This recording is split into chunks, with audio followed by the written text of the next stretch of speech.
하나님 말씀 마태복음 6장 13절 상반절 다 같이 읽겠습니다. 우리를 시험에 들게 하지 마옵시고. 아멘. 본문은 주기도문에 나타난 7개의 기도 청원 가운데 6번째입니다. 자, 그런데 이 말씀을 우리는 두 가지 의미로 해석할 수 있습니다. 그 첫 번째는 우리를 시험에 빠지지 않게 하옵시며입니다. 그리고 두 번째로는 우리를 시험 안으로 이끌어들이지 마옵시며입니다. 이것은 행위의 주체가 누구인가에 따라서 이렇게 해석이 달라지게 됩니다. 즉 시험하는 주체가 하나님인가 아니면 마귀인가에 따라서 해석이 달라진다는 것을 말합니다. 마귀는 죄의 유혹을 통해서 구원받은 성도들을 시험하는 자입니다. 반면에 하나님께서는 여러 가지 신앙적인 고난과 시련을 통해서 성도들의 믿음을 테스트하시는 시험을 하시는 분입니다. 자, 먼저 우리를 시험에 빠지지 않게 하옵시면은 시험의 주체가 마귀임을 분명하게 말해주고 있습니다. 마태복음 4장 1절을 보면 예수님께서 공생애를 시작하시면서 광야에서 40일간 금식하시고 줄이셨습니다. 그때 시험하는 자 마귀가 나타나서 하나님의 아들이신 예수님을 3번에 걸쳐 시험하였고 예수님께서는 기록된 말씀을 통해서 마귀의 3번의 시험을 이기셨습니다. 이처럼 마귀는 시험하는 자로서 하나님의 아들이신 예수조차도 시험을 통해서 넘어뜨리고 실족해 하는 자입니다. 따라서 구원받은 성도들은 마귀의 이러한 죄의 유혹에 빠지지 않도록 하나님 아버지께 간절히 기도하고 또 죄악이 관영한 이 세상에서 우리를 끝까지 지켜주시고 또 보호해 주시도록 하나님 아버지께 간절히 기도해야 합니다.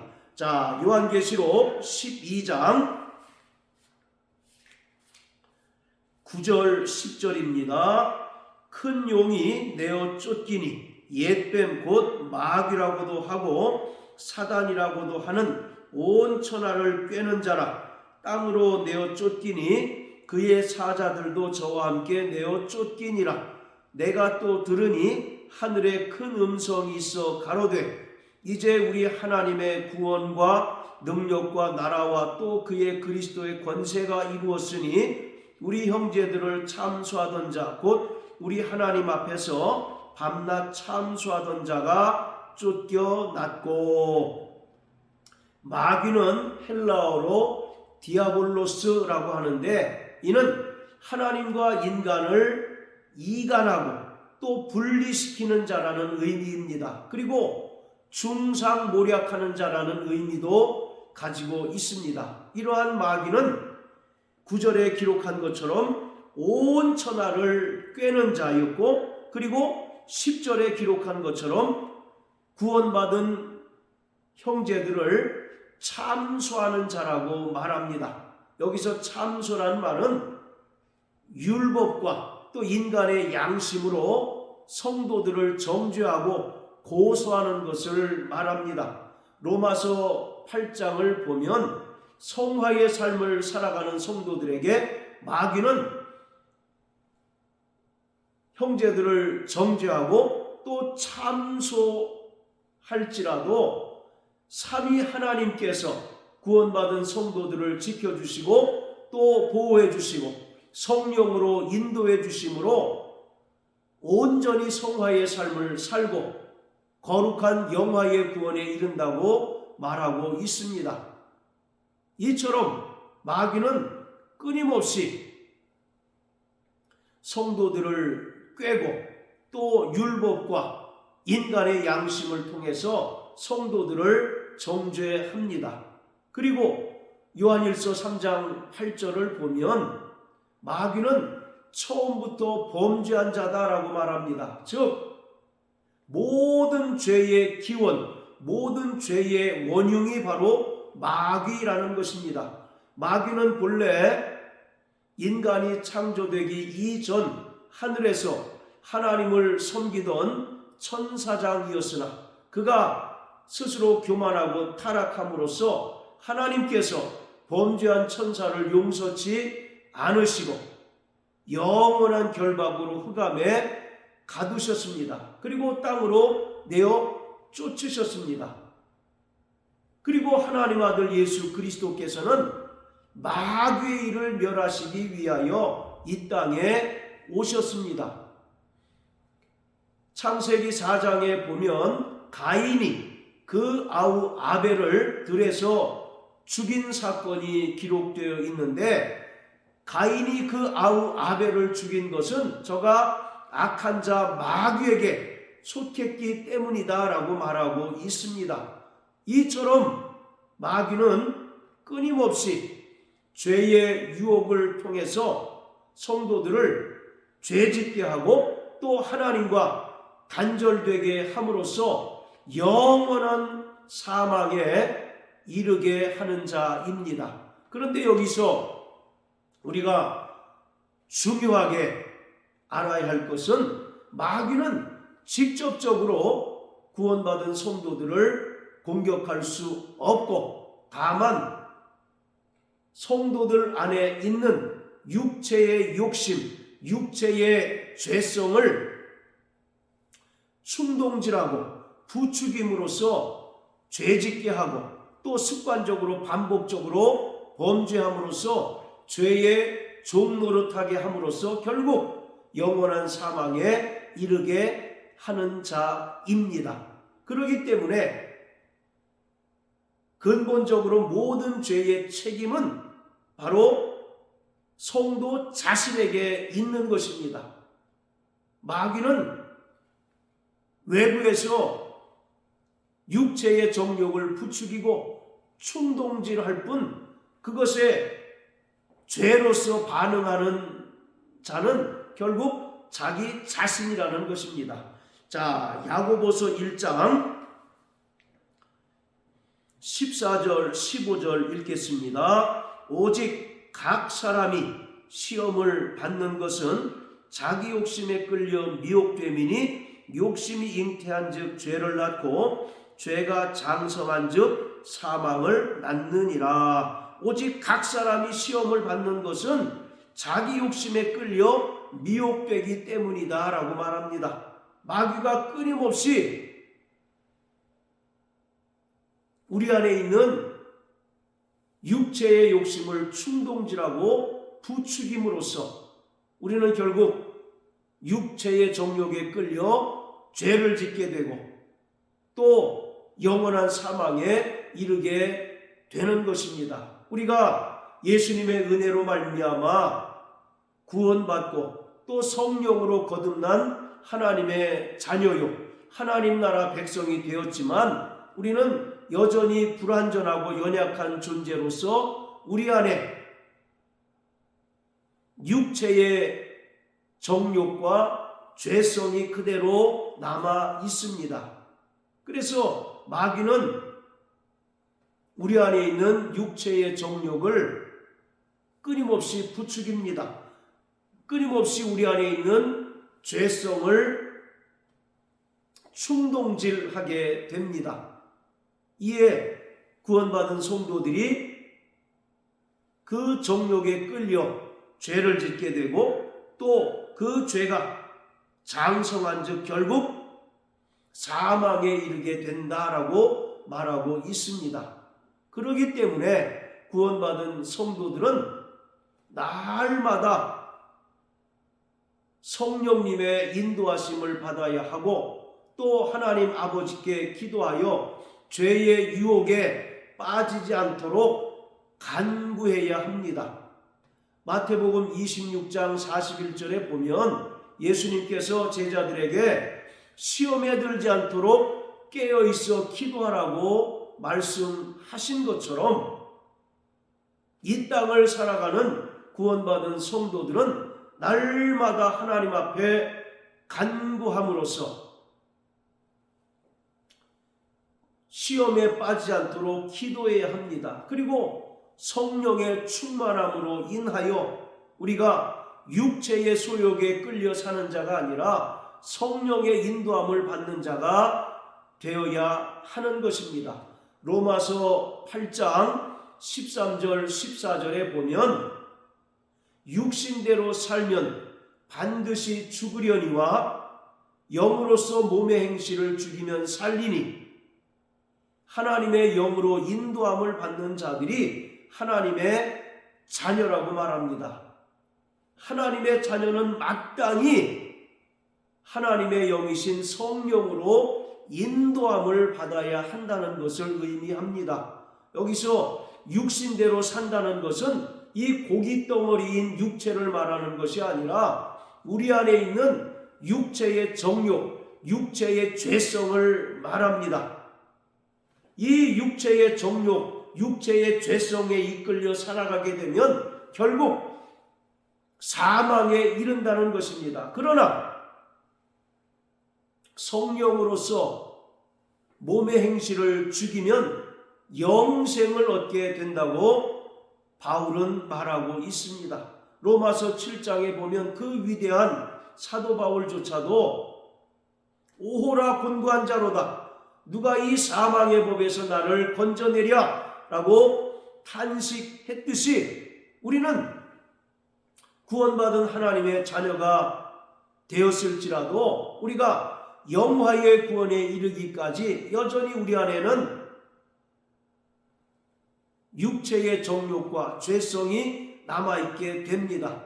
그래서 그것을 마귀가 충동질하고 또 마귀가 죄로서 유혹할 때 우리는 그 유혹에 넘어가게 되면 결국 죄를 범하게 되고 또 영원한 사망에 이를 수밖에 없습니다. 그러기에 우리는 날마다 시험에 빠지지 않도록 하나님께서 우리를 지켜주시고 또 보호해 주시도록 기도해야 합니다. 그리고 날마다 성령님께서 우리를 주장하시고 통치해 주시도록 우리를 내어 드려야 합니다. 갈라디아서 5장에 보면 우리 안에 육체의 소욕과 성령의 소욕이 서로 다툼으로써 너희가 원하는 것을 하지 못하게 한다라고 말합니다. 우리는 하나님 뜻대로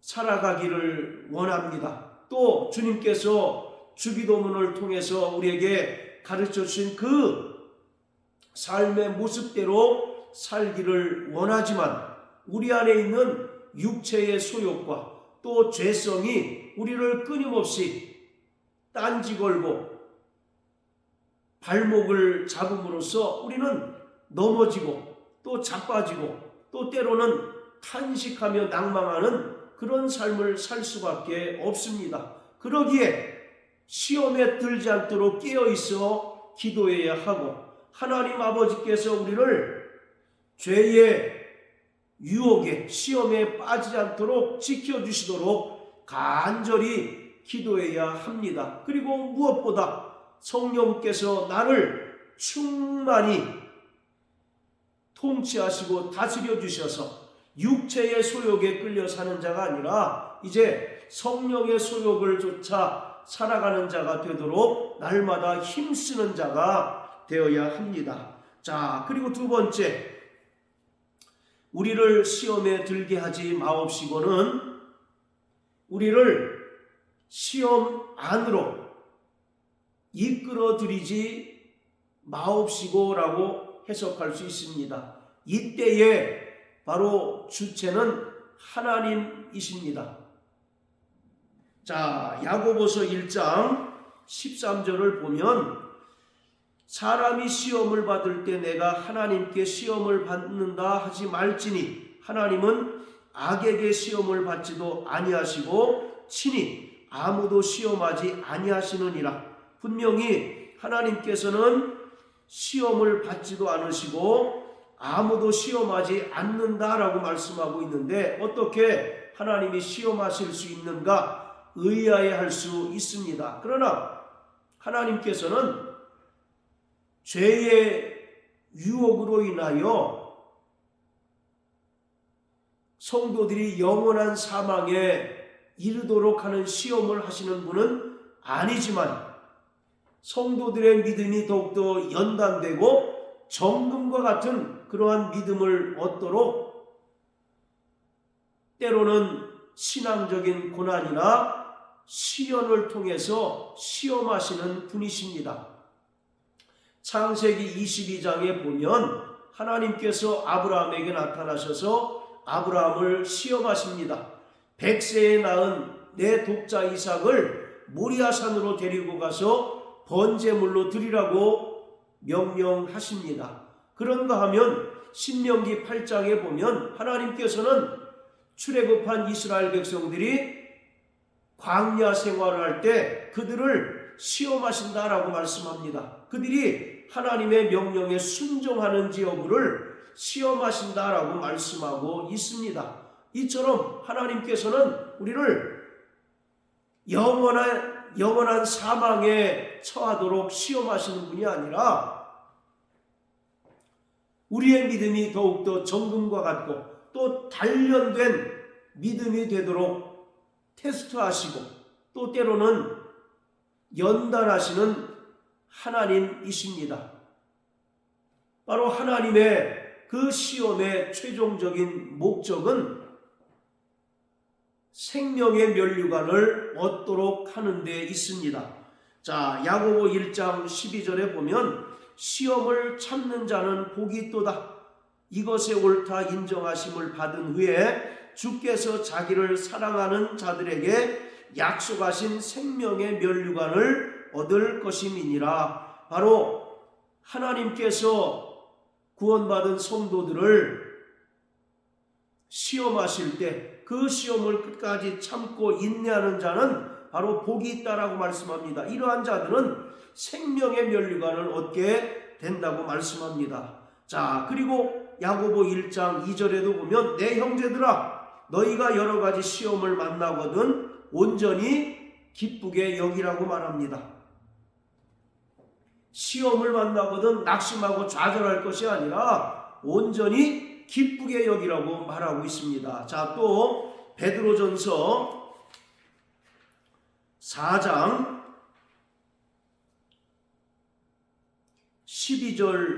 12절부터 14절까지입니다. 사랑하는 자들아 너희를 시련하려고 오는 불시험을 이상한 일 당하는 것 같이 이상히 여기지 말고 오직 너희가 그리스도의 고난에 참여하는 것으로 즐거워하라.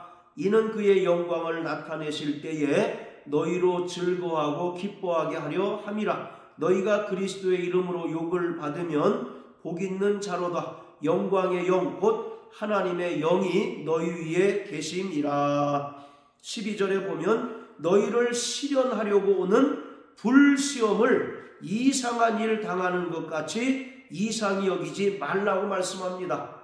즉 구원받은 성도들이 이 땅에서 하나님으로부터 시험당하는 것은 지극히 당연한 일이라는 것입니다.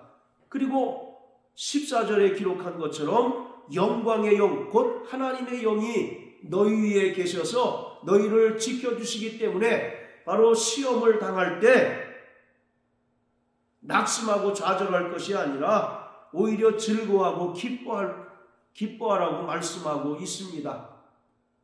이처럼 하나님께서는 구원받은 성도들의 믿음을 테스트하시고 또 성도들의 믿음이 더욱더 정금과 같은 믿음이 되도록 시험하시는 분이십니다. 이러한 대표적인 사례가 구약에 나오는 욥입니다. 욥은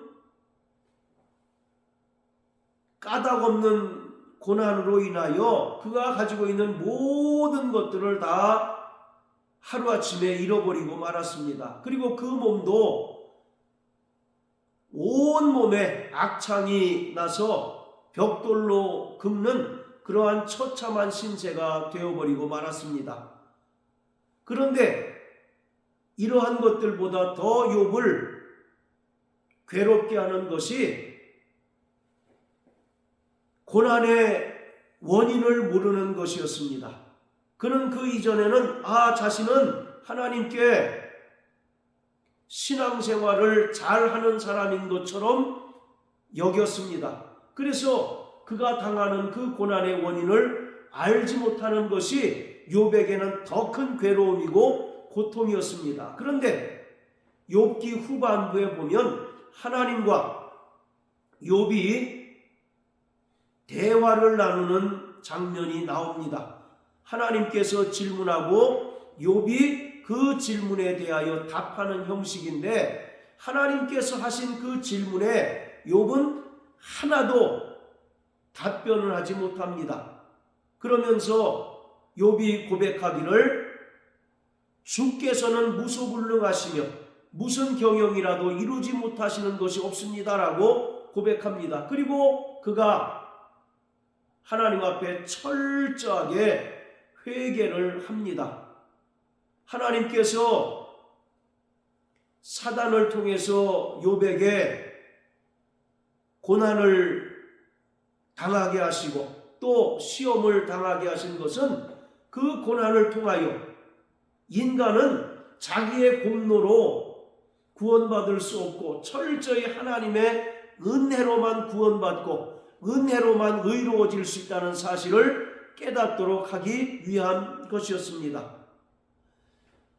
구약의 욥은 신약의 바리새인들과 같은 사람이었습니다. 그는 자기의 육체의 의가 완전하고 또 얼마든지 육체의 의로 구원받을 수 있다고 자부하던 인물이었습니다.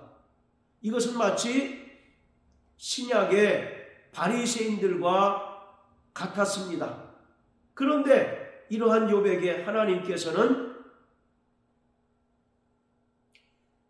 여러 가지 고난과 시련을 통해서 그런 잘못된 생각을 깨뜨리시고 오직 하나님의 은혜 없이는 구원받을 수 없고 하나님의 은혜 없이는 의로워질 수 없다는 사실을 깨닫게 하였습니다. 그래서 욥기 23장 10절에 보면 그가 나의 가는 길을 아시나니 나를 단련을 하신 후에는 정금과 같이 나오리라 고백했던 것처럼 오늘 하나님께서 구원받은 성도들을 시험하시는 것은 분명한 목적이 있습니다.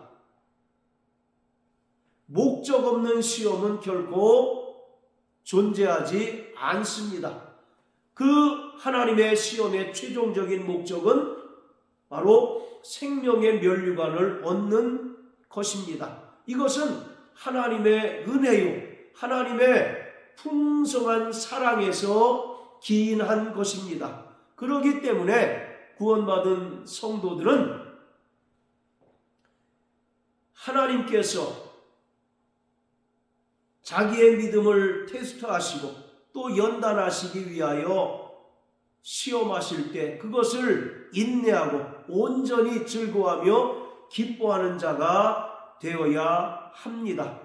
마귀는 우리 안에 있는 육체의 죄성을 유혹하고 충동질함으로 인하여 죄를 짓게 만들고 또 하나님과의 관계를 단절시킴으로써 영원한 사망에 이르게 하지만 하나님께서는 비록 당할 때에는 그것이 대단히 고통스럽고 또 괴롭지만 그것을 통해서 우리의 믿음이 더욱더 정금과 같은 믿음이 되도록 하시며 또 그러한 믿음으로 삶으로 살게 하셔서 최종적으로 생명의 면류관을 얻도록 하십니다. 자, 마지막으로 고린도전서 10장을 다 같이 읽겠습니다. 고린도전서 10장 13절 읽겠습니다. 사람이 감당할 시험 밖에는 너희에게 당한 것이 없나니 오직 하나님은 미쁘사 너희가 감당치 못할 시험 당함을 허락지 아니하시고 시험 당할 즈음에 또한 피할 길을 내사 너희로 능히 감당하게 하시느니라. 바로 고린도전서 10장의 배경은 구약의 이스라엘 백성들의 출애굽 사건입니다. 광야에서 이스라엘 백성들이 여러 가지 고난을 당했지만 하나님께서 그때마다 피할 길을 내시고 그들을 생명의 길로 인도하셨습니다. 마찬가지로 구원받은 성도들을 하나님께서 시험하실 때 감당치 못할 시험당함을 허락지 아니하십니다. 그리고 시험당할 때 피할 길을 내셔서 그 시험을 능히 감당하게 하시고 또 하나님의 그 시험 이후에 있는 놀라운 하나님의 은혜와 사랑을 얻게 하십니다. 그리고 최종적으로는 끝까지 인내하고 견디는 자들에게 생명의 면류관을 얻도록 하십니다. 그러므로 사랑하는 성도 여러분, 마귀로부터의 죄의 유혹의 시험은 우리가 기도함으로써 이기는 자 되시기를 바랍니다. 그리고 날마다 성령 충만하여 육체의 소욕을 따라 사는 자가 아니라 성령의 소욕을 따라 사는 자 되시기를 바랍니다. 그리고 하나님께서 우리를 시련하시고 또 때로는 시험하실 때 그것이 당장은 괴롭고 또 고통스럽지만 그것을 온전히 즐거워하고 기뻐하는 자 되시길 주의 이름으로 축복합니다. 그 이면에 하나님께서 우리에게 베푸실 그 놀라운 은혜와 사랑을 기대하면서 끝까지 인내하고 또 믿음으로 극복하는 자 되시기를 주님의 이름으로 축복합니다. 할렐루야.